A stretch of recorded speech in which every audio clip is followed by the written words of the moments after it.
हरे कृष्णा। ओम नमः शिवाय। कल हमने बात करी थी कि कार्तिकेय जी नारायण से मिलने क्षीर सागर पहुंचते हैं और पहुंचकर वो सीधा भगवान विष्णु से यही प्रार्थना करते हैं कि आज मैं जगत के पालनहर्ता नारायण से मिलने नहीं आया हूँ, अपितु अपने मामा से मिलने आया हूँ और आप मेरा दृष्टिकोण समझकर मेरे प्रश्नों का उत्तर दीजिए। और कार्तिकेय जी के मन की दुविधा को नारायण समझते हैं। जब वो बोलते हैं कार्तिकेय जी के, मैं तो समझ ही नहीं पाया कि मैं पुत्र हूं या सेनापति। और भगवान विष्णु कहते हैं कि दोनों, तुम दोनों हो। ये बात सुनकर कार्तिकेय जी बोलते हैं, नहीं नहीं मामा जी, नहीं। यदि मैं एक पुत्र होता तो गणेश की भांति अपने माता पिता को अपना संसार मानकर उनकी परिक्रमा करता, उनका प्रेम पाता। और यदि मैं सिर्फ एक सेनापति होता तो अरुणासुर को ऐसा वचन कभी ना देता। दोष मेरा है मामा जी, दोष मेरा है। मैंने अरुणासुर को जब देखा तो उसमें सिर्फ एक पुत्र को देखा, ये नहीं समझ पाया कि वो संसार का शत्रु है। और इसीलिए ना तो मैं एक अच्छा पुत्र बन पाया, ना ही एक अच्छा सेनापति पाया।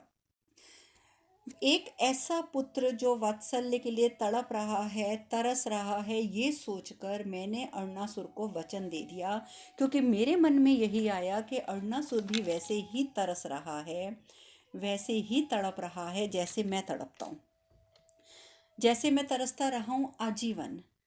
क्या अपने माता पिता से इसको समझने की अपेक्षा रखना क्या अनुचित है? देखिए, ये प्रश्न बहुत मुश्किल है कार्तिकेय जी का, बहुत मुश्किल प्रश्न है कि वो पूछ रहे हैं कि अगर मैं इस दुविधा में हूँ, मुझसे ये भूलें हुई हैं। वो स्वीकार करते हैं कि उनसे ये भूलें हुई हैं, परंतु वो यही पूछते हैं कि क्या अपने माता पिता से अपनी इस दुविधा को समझने की मैंने जो अपेक्षा रखी, क्या वो अनुचित है? जैसा कि मैंने बताया कि महादेव भी सुन रहे थे, सुनते सुनते महादेव के कपोलों के ऊपर एक अश्रु आ जाता है।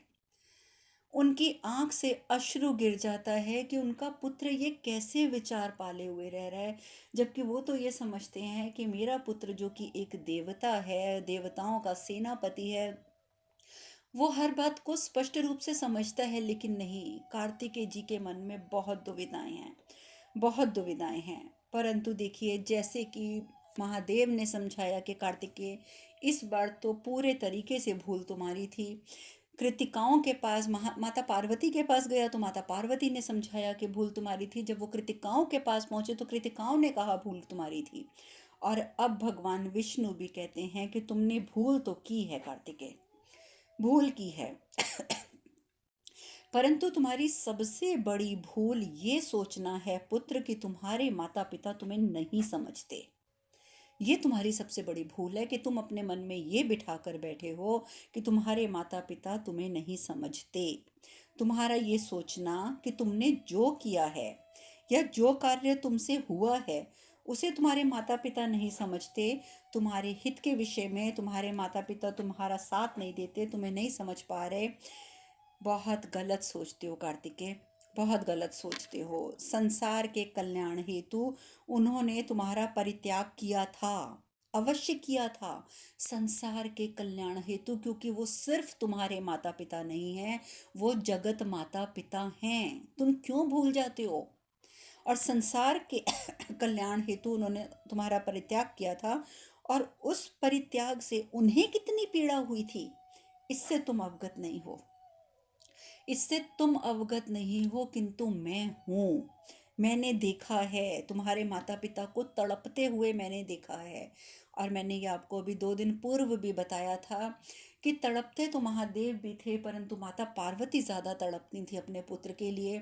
और इसीलिए महादेव ने अपने शरीर की भस्म देकर माता पार्वती को कहा था कि पार्वती, इससे एक पुतला बनाओ और इसे अपना पुत्र मानकर, कार्तिकेय मानकर, जो चार चीज़ें तुम कार्तिकेय के साथ करना चाहती हो, जो वात्सल्य तुम कार्तिकेय पे लुटाना चाहती हो, वो इस पुतले पर लुटाओ।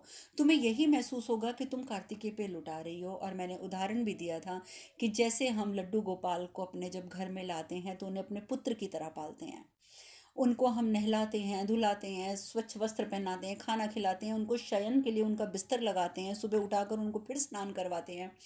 तो हम कभी ये नहीं सोचते कि वो एक विग्रह हैं, हमें लगता है कि वो हमारे पुत्र हैं। तो इसी प्रकार का उदाहरण देकर महादेव ने माता पार्वती को समझाया था कि तुम भी उस विग्रह को अपना पुत्र मानकर उसको अपना वात्सल्य लुटाओ। यही बात भगवान विष्णु कहते हैं कि तुम्हारे माता पिता कितना तड़पते थे, उससे तुम अनभिज्ञ हो, किंतु मैं अनभिज्ञ नहीं हूँ। तुम्हारी भावनाओं का आवरण तुम्हें स्थिति समझने में बाधा बनाकर रखा हुआ है उन्होंने। बाधा बनता ही जा रहा है वो और आगे, क्योंकि तुमने जो भावनाओं का आवरण अपने चारों ओर लपेट के रखा हुआ है, वो तुम्हें सत्य नहीं देखने दे रहे, वो तुम्हें सत्य नहीं समझने दे रहे। समस्या वचन की नहीं है। तुम ये जो समझ रहे हो ना कि समस्या एक वचन है, समस्या वचन की तो है ही नहीं है। समस्या है तो एक पुत्र को भ्रमित करके उसकी भावनाओं का दुरुपयोग करने की। और यही बात माता पार्वती ने भी समझाई थी कार्तिकेय जी को, जो कार्तिकेय जी नहीं समझे। और यही बात भगवान विष्णु भी कह रहे हैं कि पुत्र, इस समय बात वचन की तो है ही नहीं है, परंतु उसने एक पुत्र को भ्रमित करके उसकी भावनाओं के साथ खिलवाड़ किया है, बात वो है। और इसका परिणाम जो होने वाला है, इसका परिणाम ना केवल तुम्हारे परिवार को अपितु समस्त संसार को असंतुलित करेगा। तुम नहीं जानते कि तुम्हारे इस वचन ने सृष्टि के प्रत्येक नियमों को हिलाकर रख दिया है। कार्तिकेय, मैं उस क्षण की अनुभूति समझता हूँ। तुमने जिस क्षण की चर्चा की है ना, कि तुम अगर 8 साल तक इस सत्य को अपने मन में बिठाकर बैठे रहे कि तुम कृत्य का पुत्र हो, और अचानक 8 साल के बाद तुम्हें ये ज्ञात होता है कि ये तो सत्य था ही नहीं, तुम तो महादेव के पुत्र हो, माता पार्वती के पुत्र हो। तुम उस क्षण की अनुभूति की बात कर रहे हो ना कार्तिकेय, मैं उस क्षण की अनुभूति को समझता हूँ कि जिसे तुमने जीवन का सत्य माना वो जीवन का असत्य है। मैं जानता हूँ तुम्हारे साथ ये हुआ क्योंकि तुम समझते रहे कि सत्य ये है कि तुम कृतिका पुत्र हो, जबकि सत्य ये था कि वो तुम महादेव के पुत्र हो। कृतिका पुत्र मानना तो असत्य था। इस क्षण को मैं समझता हूँ कार्तिकेय, इसीलिए तुम्हें फिर समझा रहा हूँ कि जिसे तुम अपने माता पिता का सत्य मानते हो वो एक दिन असत्य सिद्ध हो जाएगा। और तब तुम्हें ज्ञात होगा कि तुम्हारे माता पिता तुमसे कितना प्रेम करते हैं। और उस दिन इस सत्य की अनुभूति के साथ तुम्हें बहुत दुख होगा और बहुत आत्मग्लानि होगी, अत्यंत आत्मग्लानि होगी। और तुम जब उस आत्मग्लानि का अनुभव करोगे तो तुम्हें समझ आएगा, और तब तुम्हें ये बात लगेगी कि तुमने उन्हें समझा क्यों नहीं, तुम अपने माता पिता को समझ क्यों नहीं पाए। इसीलिए मेरा विश्वास करो कार्तिकेय, कैलाश लौट जाओ, कैलाश लौट जाओ कार्तिकेय, कैलाश लौट जाओ। क्योंकि जो जिस क्षण की अनुभूति तुम कह रहे हो ना कि एक सत्य को जब तुमने देखा कि ये तो असत्य था और तुम्हें तकलीफ हुई, तो यही बात तुम्हारे साथ फिर से घटित होने वाली है जब तुम्हें अपने माता पिता की, जिसको तुम सत्य मान के बैठे हो कि तुम्हारे माता पिता तो तुम्हें प्यार ही नहीं करते, तुम्हारे माता पिता को तुम्हारे वचन की कोई महत्व ही नहीं है, जब ये सब बातें तुम्हें समझ आएंगी ना और तुम्हें पता चलेगा कि जो तुम अपने माता पिता का सत्य मान रहे हो वो सत्य नहीं असत्य है, तुम्हारे अंदर की ग्लानि तुम्हें जीने नहीं देगी कार्तिकेय, जीने नहीं देगी। इसीलिए फिर कहता हूँ कि अपने माता पिता के पास लौट जाओ, कैलाश लौट जाओ। कार्तिकेय जी हाथ जोड़कर उसी समय कह देते हैं, जो आज्ञा मामा जी, जो आज्ञा, और वहां से प्रस्थान कर लेते हैं। उधर गणेश जी द्वारा माता पार्वती को फिर ये बातें कहने का गणेश जी भी प्रयत्न करते हैं कि माँ कुछ कीजिए, माँ कुछ कीजिए, वचन पूर्ति ना होने की पीड़ा को मैं समझता हूँ माँ, भैया दुखी हैं।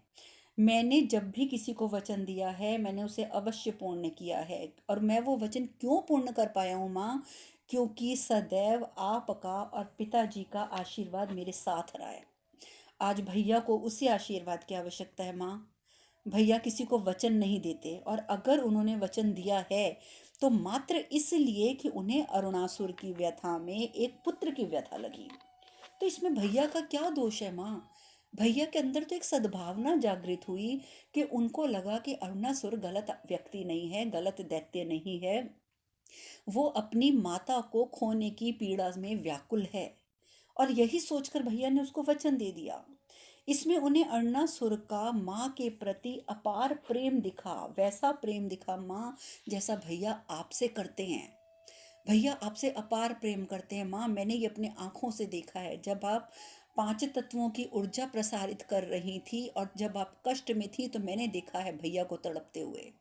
तो जितना प्रेम भैया आपसे करते हैं माँ, उन्हें लगा कि अरुणासुर भी अपनी माँ से उतना ही प्रेम करता है, इसलिए उन्होंने वचन दे दिया और इसीलिए भैया दुर्बल हो गए। वचन दे दिया, ये उनका दोष नहीं है माँ, उनका दोष नहीं है माँ। मैं आपसे फिर विनती करता हूँ को भैया को समझने का प्रयास कीजिए। यदि उनका वचन पूरा ना हुआ, यदि आपने उनका साथ ना दिया, तो आप जानती हैं भैया सदैव के लिए अपना सर झुकाकर बैठ जाएंगे कि मैंने किसी को वचन दिया और मैं वचन पूर्ण नहीं कर पाया। नहीं माँ, ऐसा मत होने दीजिए, मत होने दीजिए माँ। और गणेश जी की इस प्रकार की विनती सुनकर माता पार्वती और विचलित हो जाती हैं। उधर कार्तिकेय जी कैलाश की ओर निकल तो पड़े क्षीर सागर से, परंतु उनके मन में अभी भी यही द्वंद्व चल रहा है और मन ही मन वो कहते हैं क्षमा कीजिएगा मामा जी, क्षमा कीजिएगा, मैं केवल आपका मान रखने हेतु कैलाश लौट रहा हूँ।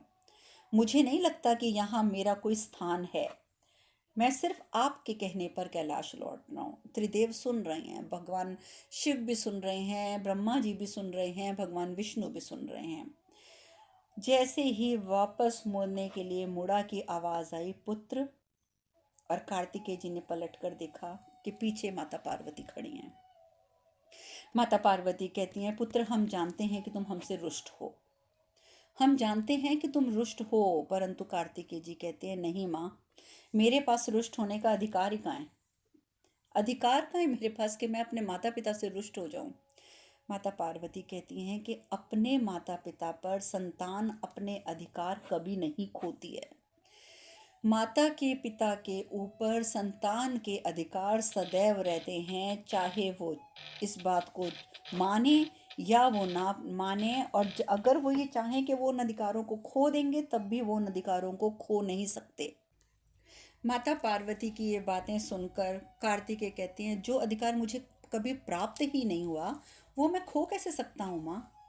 देखिए अभी भी कितनी बातें भरी हुई हैं, महादेव ने, माता पार्वती ने, अब कृतिकाओं ने, अब भगवान विष्णु ने, सब ने समझा लिया कार्तिकेय जी को, लेकिन फिर वो वही बात कर रहे हैं कि आप किस अधिकार की बात कर रही हैं माँ, जो मुझे कभी प्राप्त ही नहीं हुआ, और जो कभी मुझे प्राप्त ही नहीं हुआ वो खोएगा कैसे।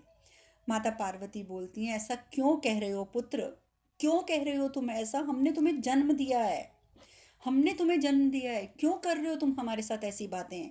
और कार्तिकेय जी कहते हैं हाँ माँ, जन्म तो दिया है, किंतु एक उद्देश्य की पूर्ति है। तो ये जन्म आपने अपनी इच्छा से नहीं दिया था, सिर्फ एक उद्देश्य की पूर्ति हेतु दिया था। माता पार्वती कहती हैं परंतु पुत्र, सभी का जन्म किसी ना किसी उद्देश्य की पूर्ति हेतु ही तो होता है। हर एक का जन्म होता है तो उसका कोई ना कोई उद्देश्य होता है। गणेश का जन्म हुआ था हमारी रक्षा करने हेतु, अशोक सुंदरी का जन्म हुआ था क्योंकि हमारी इच्छा थी कि एक पुत्री हो जो धर्म का प्रचार करे, और इसी प्रकार तुम्हारा जन्म भी एक उद्देश्य की पूर्ति हेतु हुआ था। तो इस बात को लेकर तुम विचलित क्यों होते हो। कार्तिकेय बोलते हैं जहाँ अशोक सुंदरी और गणेश के जन्म का कारण आपकी इच्छा थी, क्योंकि आपकी इच्छा थी वो कि गणेश आप पैदा हो और आपकी रक्षा करे, आपकी इच्छा थी कि आपको एक पुत्री मिले जो धर्म का प्रचार करे, परंतु मेरे जन्म की अनिवार्यता तो केवल ताड़कासुर का वध था। मेरे जन्म की तो और कोई अनिवार्यता थी ही नहीं। पुत्र की इच्छा तो मेरे जन्म के उपरांत भी पूरी नहीं हुई थी आपकी। यदि आप मेरे जन्म के बाद आपकी पुत्र पाने की इच्छा पूर्ण हो गई होती तो क्या माँ अपनी ही संतान को आप किसी को सौंप देती, क्या आप अपनी ही संतान को किसी और को सौंप देती, और क्या आवश्यकता थी दूसरा पुत्र उत्पन्न करने की। अगर मेरे पैदा होने से, मेरे जन्म से आपको सुख अनुभूति हो गई थी, आपकी इच्छा पूर्ण हो गई थी, आपको पुत्र प्राप्त हो गया था, तो आपने गणेश को जन्म क्यों दिया, क्यों दिया जन्म जन्म गणेश को। माता पार्वती बोलती है पुत्र क्या बातें कर रहे हो, कैसी बातें कर रहे हो, ऐसे विचार तुम्हें शोभा नहीं देते।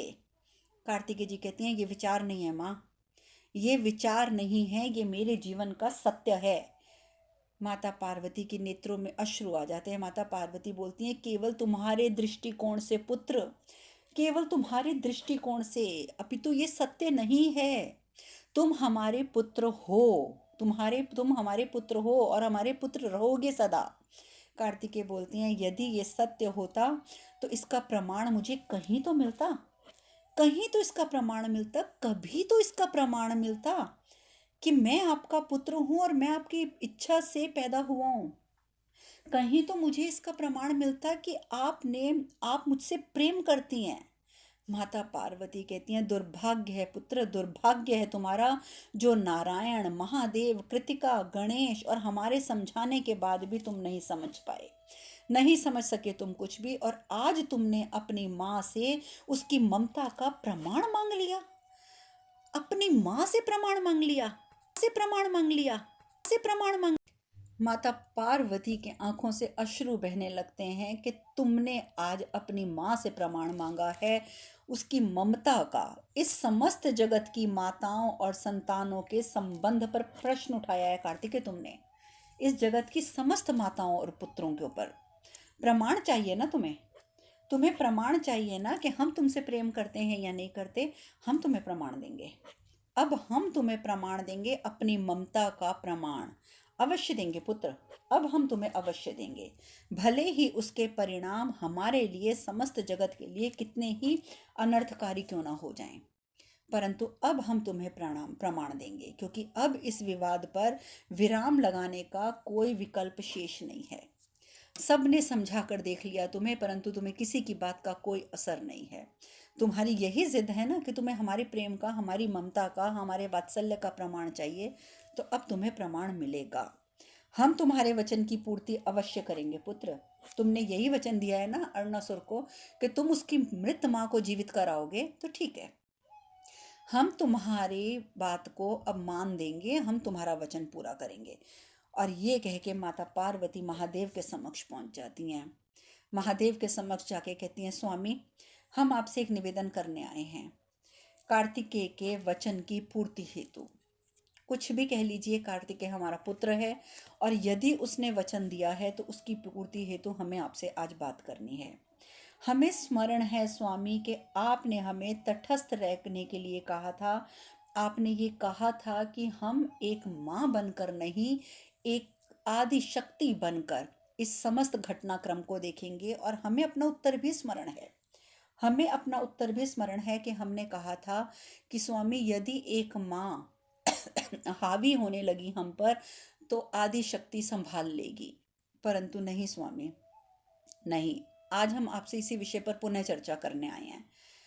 महादेव कहते हैं, मैं जानता हूँ, मैं जानता हूँ, सब कुछ जानता हूँ, परंतु मैं ये जानना चाहता हूँ पार्वती कि कार्तिक द्वारा दिए वचन की पूर्ति एक माँ कर रही है या आदि शक्ति। आज ये प्रश्न महादेव ने पूछ लिया माता पार्वती से कि मैं सिर्फ ये जानना चाहता हूँ कि कार्तिकेय की वचन की पूर्ति कर कौन रहा है, कर कौन रहा है, एक माँ कर रही है या आदि शक्ति कर रही है।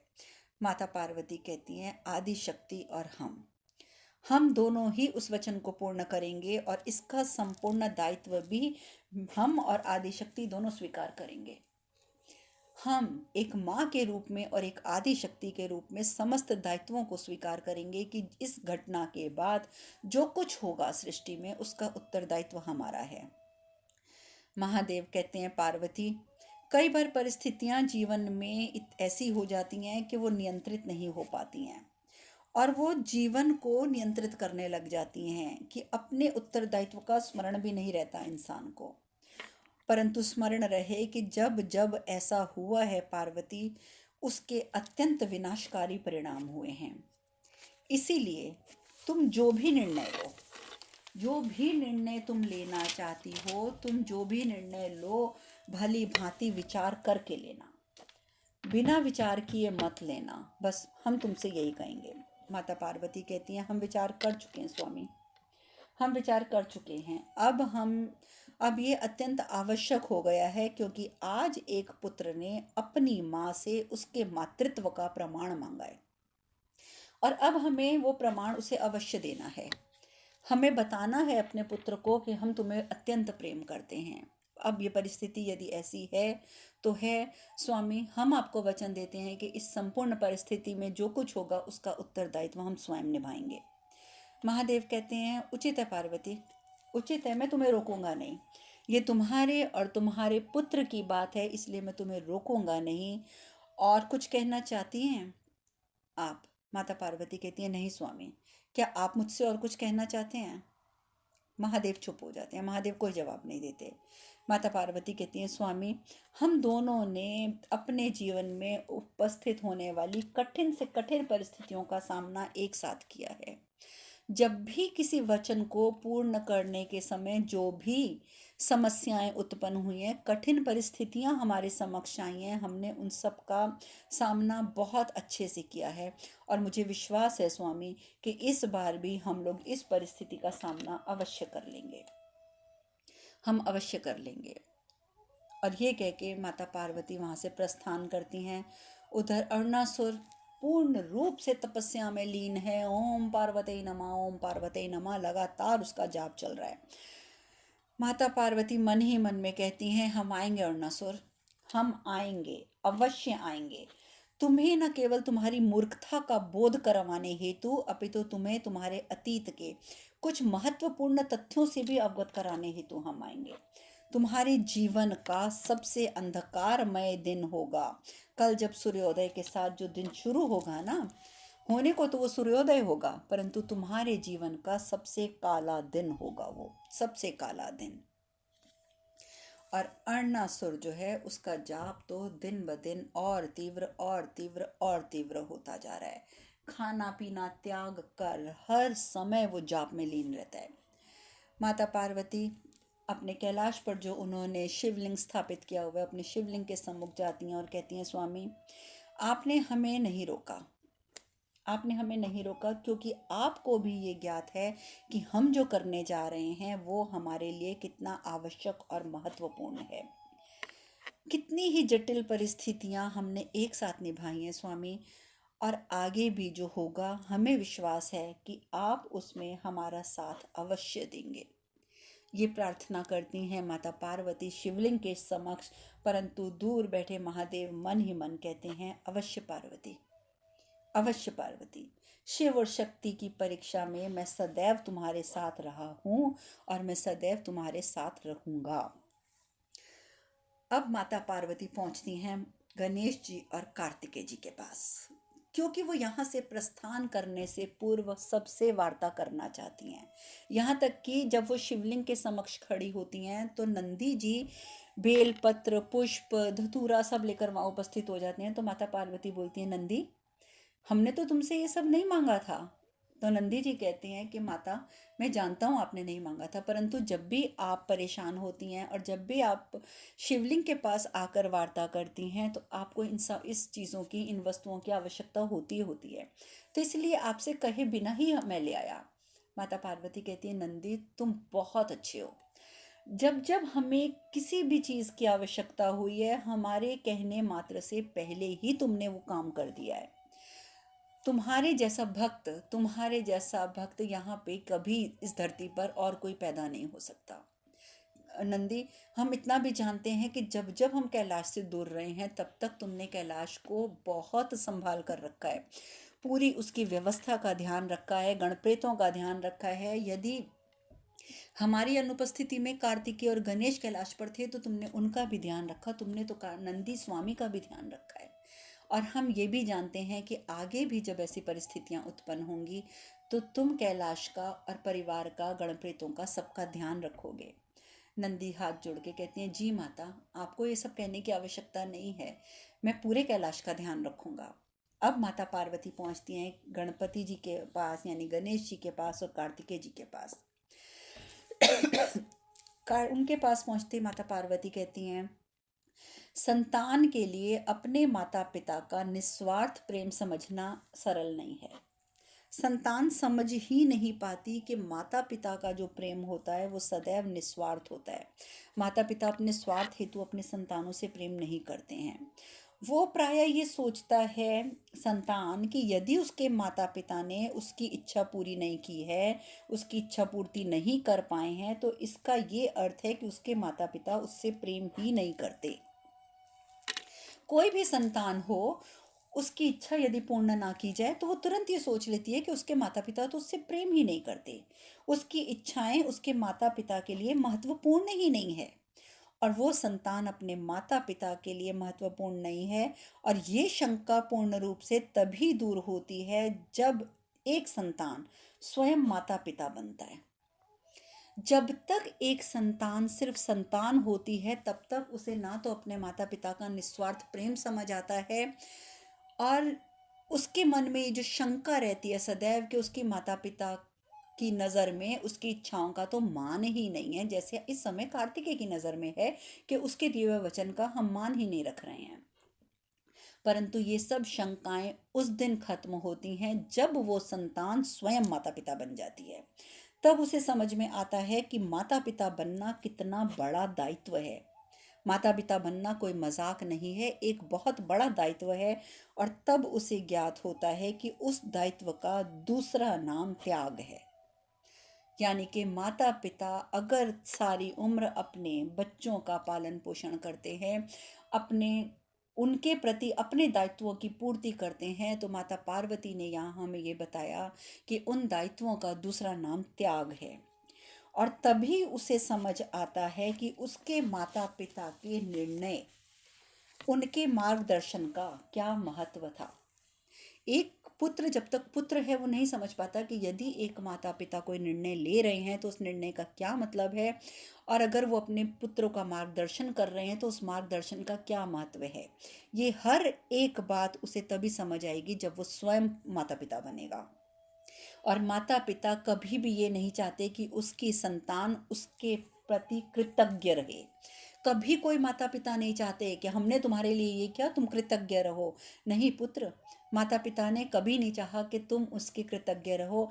किंतु कृतज्ञ ना होने का अर्थ ये नहीं होता कि तुम कृतज्ञ हो जाओ। कृतज्ञ ना होने का अर्थ कृतज्ञता नहीं होता। माता पार्वती की ये बात सुनते ही कार्तिकेय जी एकदम बोल पड़ते हैं, मैं कृतज्ञ कदापि नहीं हूँ माँ, मैं कृतज्ञ कदापि नहीं हूँ। माता पार्वती कहती हैं कि अविश्वास भी तो एक प्रकार की कृतज्ञता ही तो है, कि माता पिता जिन्होंने तुम्हें सदैव पाला पोसा, तुम्हारी हर चीज का ध्यान रखा, आज तुम उसके ऊपर, अपने माता पिता के ऊपर विश्वास नहीं करते। और जब तुम अपने माता पिता पे विश्वास नहीं करते पुत्र, ये भी कृतज्ञता ही होती है। कृतज्ञ मत बनो लेकिन कृतज्ञ भी मत बनो। पुत्र, हमने और तुम्हारे पिता ने सदैव तुम्हारे मान का ख्याल रखा है और रखते भी रहेंगे। किंतु तुम्हें ये भी समझना चाहिए कि एक संतान के प्रत्येक कृत्य से उसके माता पिता प्रभावित होते हैं। प्रत्येक कृत्य से, अगर पुत्र एक अच्छा कृत्य करता है तो माता पिता प्रभावित होते हैं, अगर वो एक गलत कृत्य करता है तो भी माता पिता ही प्रभावित होते हैं। और जब तुम्हें इसका बोध होगा तो तुम्हें आत्मग्लानि अवश्य होगी कार्तिकेय। और देखिए, इस समय माता पार्वती ने भी वही बात कही जो नारायण ने कही थी, कि जब तुम्हें इन बातों का ज्ञान मिलेगा, जब तुम्हें ज्ञात होगा कि तुमने क्या किया, तो तुम्हें आत्मग्लानि होगी और तब तुम्हें पता चलेगा कि तुमने कितनी बड़ी भूल की है। माता पार्वती कहती हैं, तुमने वचन देकर स्थिति को इतना अनियंत्रित कर दिया है कार्तिकेय, इतना अनियंत्रित कर दिया है कि यदि अब तुम चाहो भी तो उसे नियंत्रित नहीं कर पाओगे, कभी नहीं कर पाओगे। अब जो कुछ भी करना होगा वो अब हम स्वयं करेंगे, अब हम करेंगे। किंतु इससे पूर्व हम तुमसे अंतिम बार ये पूछने आए हैं कि क्या तुम्हारी यही इच्छा है। हम ये अंतिम बार पूछ रहे हैं कार्तिकेय कि क्या तुम्हारी ये इच्छा है, क्या इस वचन की पूर्ति तुम्हारे लिए अति आवश्यक है। ये बात सुनकर कार्तिकेय जी कुछ कह पाते, बोल पाते, अभी वो कुछ नहीं बोल पाते, मौन रह जाते हैं, दुविधा में होते हैं। परंतु तभी माता पार्वती कह देती हैं कि हम तुम्हारे मौन को तुम्हारी हाँ समझेंगे। हमने तुमसे अंतिम बार प्रश्न किया कि क्या ये तुम्हारी इच्छा है, क्या तुम्हारे वचन की पूर्ति तुम्हारे लिए बहुत आवश्यक है, और तुम मौन रहे। और हम तुम्हारे मौन को तुम्हारी स्वीकृति समझते हैं, तुम्हारी हाँ समझेंगे। और ये कह के माता पार्वती वहाँ से प्रस्थान कर जाती हैं। कार्तिकेय जी कुछ बोल नहीं पाते और माता पार्वती प्रस्थान कर जाती हैं अरुणासुर के राज्य की ओर। कार्तिकेय जी भी चल पड़ते हैं। तो गणेश जी कहते हैं, अब आप कहाँ जा रहे हैं भैया, आप कहाँ जा रहे हैं? कार्तिकेय कहते हैं, गणेश, मैंने आवेश में आके किसी को बहुत दुख पहुंचाया है, सबसे पहले मैं उनसे क्षमा मांगने जा रहा हूँ। और ये कह के कार्तिकेय जी वहाँ से चल पड़ते हैं। अब कार्तिकेय जी कहाँ जा रहे हैं, किससे क्षमा मांगने जा रहे हैं, ये सब चर्चा हम कल करेंगे। आज कथा में कहीं विश्राम लेंगे। हरे कृष्ण कृष्ण कृष्ण हरे हरे, हरे राम राम राम हरे हरे। आप सब खुश रहें, सुखी रहें, स्वस्थ रहें। हरे कृष्णा। ओम नमः शिवाय। ओम नमः शिवाय। ओम नमः शिवाय। ओम नमः शिवाय। ओम